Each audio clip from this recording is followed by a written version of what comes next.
ছাত্রছাত্রীরা, ই ক্লাসরুমে তোমাদের স্বাগত।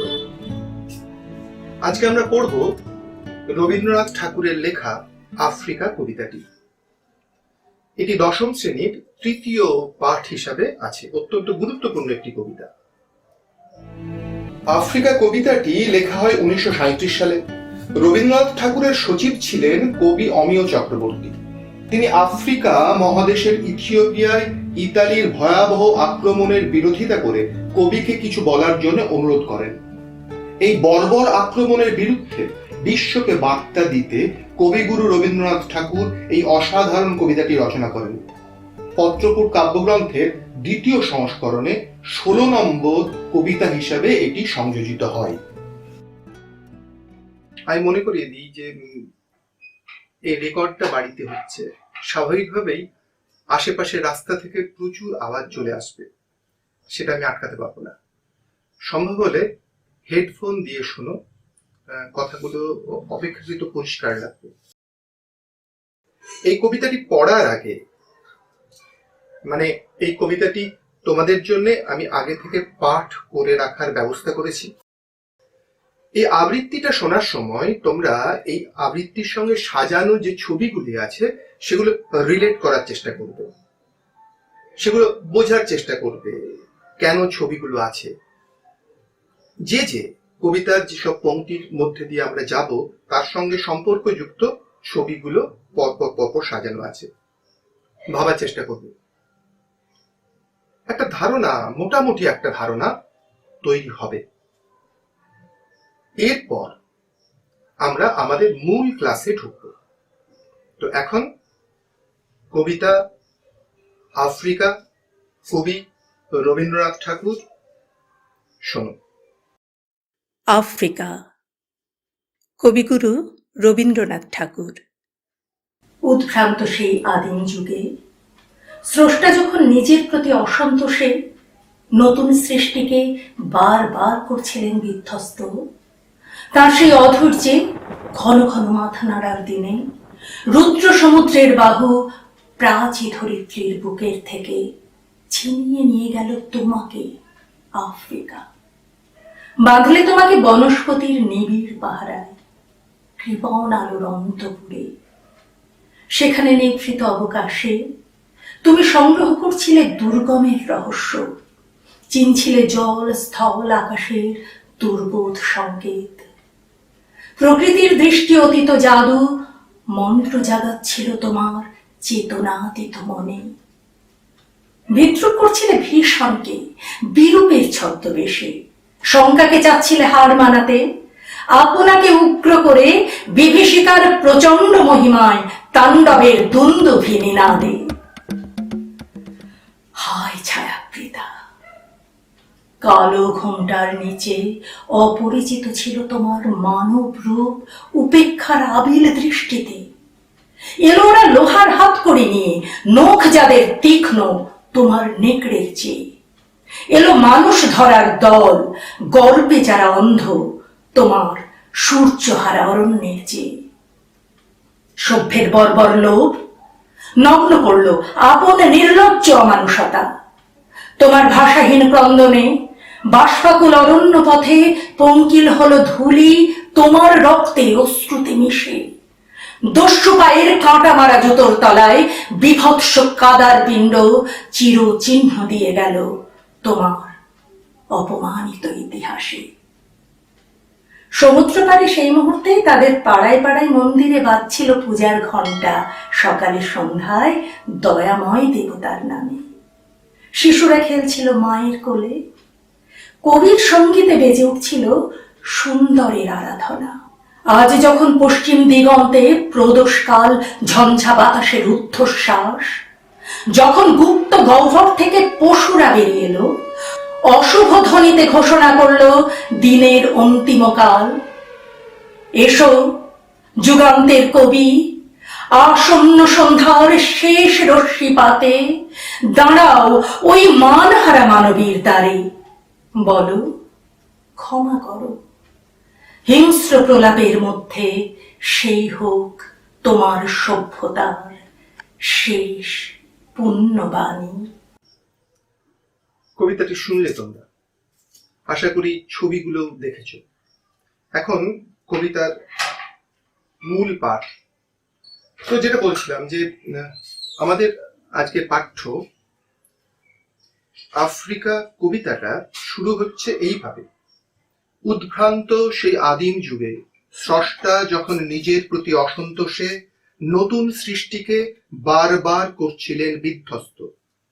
উদ্ভ্রান্ত সেই আদিম যুগ। এই আদিম যুগ কোনটা? এখানে রবীন্দ্রনাথ পৃথিবীর সৃষ্টি রহস্যের কথা বলেছেন তার বৈজ্ঞানিক ব্যাখ্যা। এই পৃথিবী ছিল জ্বলন্ত অগ্নিপিণ্ডের মতোই, ক্রমে ঠান্ডা হয়ে আজকের এই পৃথিবীতে পরিণত হয়েছে। কিন্তু এর সৃষ্টির প্রথম দিকটি ভয়ঙ্কর, তাণ্ডব পরিপূর্ণ ছিল। সেই আদিম যুগ অনুমান করা হয়, যদিও তা নিয়ে মত পার্থক্য আছে, মোটামুটি পৃথিবীর জন্ম 4.6 বিলিয়ন ইয়ার্স। 1 বিলিয়ন মানে 100 কোটি। এত বছর আগে এই পৃথিবী সৃষ্টি হয়েছে। তারপর আজকের এই পৃথিবীর চেহারায় আসতে তো অনেক ভাঙাগড়া নানা যুগের মধ্যে দিয়ে পৃথিবীকে যেতে হয়েছে, সে আদি যুগে। তাহলে উদ্ভ্রান্ত সেই আদিম যুগ বলতে পৃথিবীর সৃষ্টির প্রথম দিকের যুগের কথা বলেছেন রবীন্দ্রনাথ।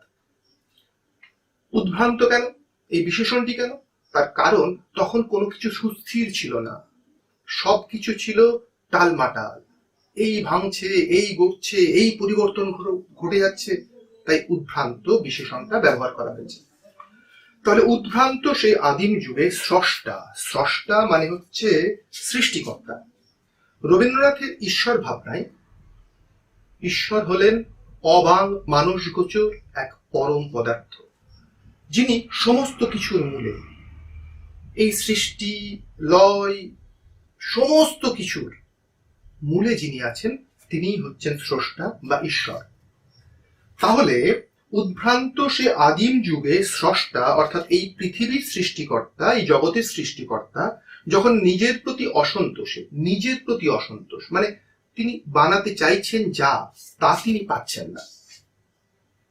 যেটা চাইছেন সেটাকে বানানোর জন্য আবার নতুন করে তৈরি করছেন। তৈরি করতে গেলে পুরনোটাকে ভেঙে আবার নতুন তৈরি করছেন। তাহলে স্রষ্টা যখন নিজের প্রতি অসন্তোষে নতুন সৃষ্টিকে, অর্থাৎ এই পৃথিবী নতুন সৃষ্টি, সেটাকে বারবার বিধ্বস্ত করছিলেন, ধ্বংস করছিলেন, আবার তৈরি করছিলেন।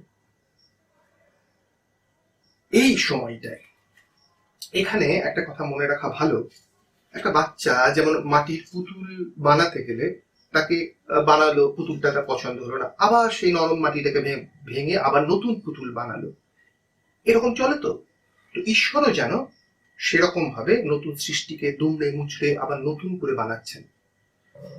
তার সেই অধৈর্যে ঘন ঘন মাথা নাড়ার দিনে রুদ্র সমুদ্রের বাহু, সমুদ্র রুদ্র মানে ভয়াল, ভয়ঙ্কর। রুদ্র সমুদ্রের বাহু শব্দের অর্থ হাত। রুদ্র সমুদ্রের বাহু প্রাচী ধরিত্রীর বুকের থেকে, প্রাচী মানে হচ্ছে প্রাচীন, প্রাচী ধরিত্রী মানে প্রাচীন পৃথিবী। এই প্রাচী ধরিত্রীর বুকের থেকে ছিনিয়ে নিয়ে গেল তোমাকে। কাকে? আফ্রিকাকে। কিভাবে ছিনিয়ে নিয়ে গেল? রুদ্র সমুদ্রের বাহু ছিনিয়ে নিল। এখানে আসলে রবীন্দ্রনাথ যে সৃষ্টির যে বিজ্ঞানসম্মত ব্যাখ্যাগুলো দেওয়ার চেষ্টা করেছেন কাব্যিক ভাবে, সেটা হচ্ছে এরকম যে পৃথিবী তৈরি হওয়ার সময় যখন টেকটনিক প্লেটগুলো তৈরি হচ্ছিল, তখন মোটামুটি ভাবে আফ্রিকান প্লেট থেকে ইন্ডিয়ান প্লেট দূরে সরে যায়। আসলে ইন্ডিয়ান প্লেট এবং আফ্রিকান প্লেট একই জায়গায় ছিল। এই ওঠানামার সময়, এই ভাঙা পড়ার সময় দুটো প্লেট আলাদা হয়ে যায়। শুধু কোটি কোটি বছর আগে এই দুটোই আসলে ছিল একই ভূমিখণ্ড। একটা সুদূর আত্মীয়তা, একটা নিবিড় টান, এই জন্যে আমাদের এই প্রাচী ধরিত্রীর আফ্রিকার প্রতি থেকে গেছে। প্রাচী ধরিত্রীর বুকের থেকে আফ্রিকা তো দূরে সরে গেল। দূরে সরে যাবার পর কি হলো? বাঁধলে তোমাকে বনস্পতির নিবিড় পাহারায়। আফ্রিকা একটা অরণ্যময় মহাদেশ হয়ে উঠল। বনস্পতি, বড় বড় গাছ, রেন ট্রি, দুর্বোধ্য জঙ্গল যেন পাহারা দিচ্ছে গাছগুলো গোটা আফ্রিকা মহাদেশকে।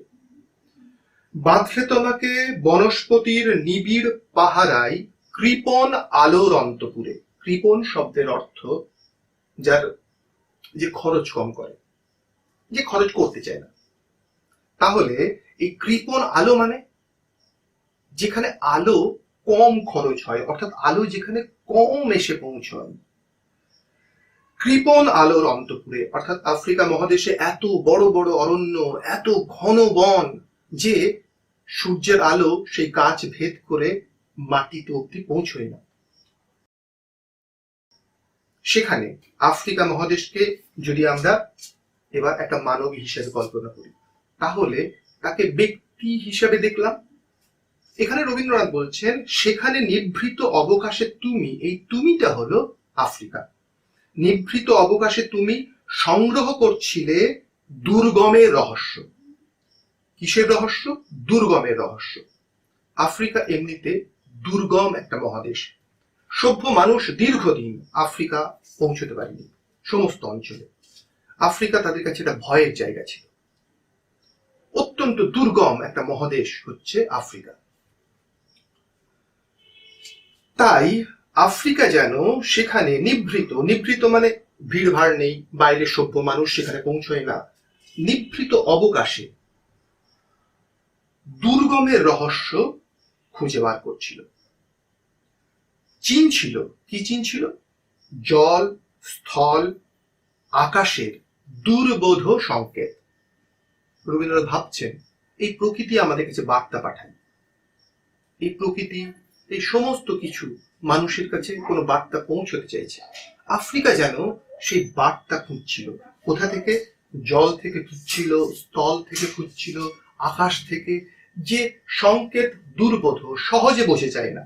প্রকৃতির দৃষ্টি অতীত জাদু মন্ত্র জাগাচ্ছিল তোমার চেতনাতীত মনে।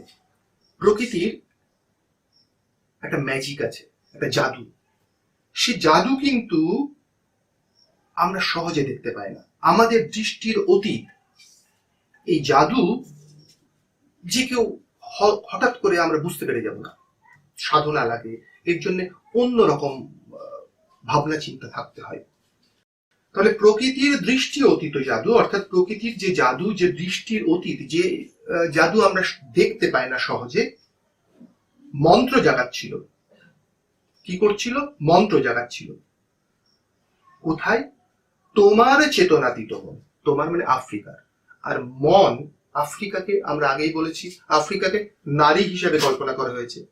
এবার তাহলে তার একটা মন আছে, সেই মনটা কিন্তু চেতনা অতীত, চেতনারও পূর্বে, চেতনারও আগের সেই মন। বিদ্রুপ করছিলে ভীষণকে। বিদ্রুপ শব্দের আমরা প্রতিশব্দ নিতে পারি, বিদ্যুতের প্রতিশব্দ হিসেবে ঠাট্টা নিতে পারি আমরা শব্দটিকে। তাহলে বিদ্রুপ করছিলে ভীষণকে। আগেই রবীন্দ্রনাথ বলেছেন যে আফ্রিকা অত্যন্ত দুর্গম, সাপদ সংকুল, ভয়াবহ, সেখানে বেঁচে থাকা প্রতি পদে পদে বিপদ। কিন্তু সেখানে যারা থাকে তারা এই বিপদটাকে, এই ভীষণ বিষয়টাকে বিদ্রুপ করে, ঠাট্টা করে, খেলার ছলে নেয় না। তাই রবীন্দ্রনাথ এখানে বলছেন যে বিদ্রুপ করছিলে ভীষণকে বিরূপের ছদ্মবেশে। অর্থাৎ আফ্রিকার মহাদেশটাকে আমরা বিরূপ ভাবছি, কিন্তু বিরূপ নয় সে, সেটা হচ্ছে তার ছদ্মবেশ। তার কারণ তাকে ওই ভীষণকে নিয়ে থাকতে হবে, আর ওই ভীষণকে নিয়ে থাকতে গেলে সেটাকে বিদ্রুপের আকারেই নিতে হবে, ভীষণকে চ্যালেঞ্জ করতে হবে, তবেই সে ওখানে টিকে থাকতে পারবে। শঙ্কাকে চাচ্ছিলে হার মানাতে, শঙ্কা মানে ভয়, ভয়কে হার মানাতে চাইছিলে আপনাকে উগ্র করে। অর্থাৎ আফ্রিকা মহাদেশটা বিষয়ে সভ্য মানুষের ধারণা সেটি ভয়ঙ্কর, উগ্র একটা জায়গা।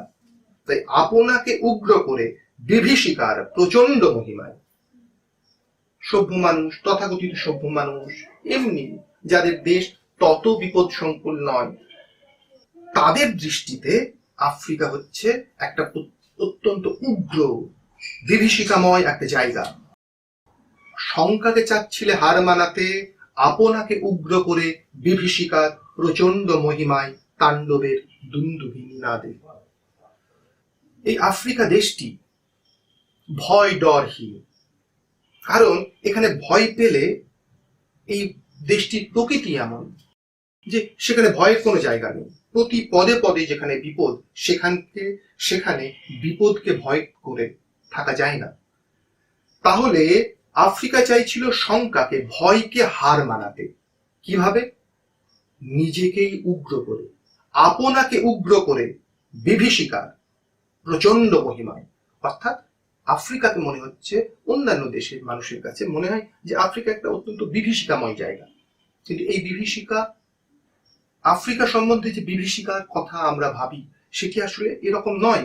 সে বিভীষিকা আসলে ওই শঙ্কাকে হার মানানোর জন্য, ভয়কে হার মানানোর জন্য নিজেকে উগ্র প্রচন্ড বিভীষিকাময় করে তুলতে হয়েছে।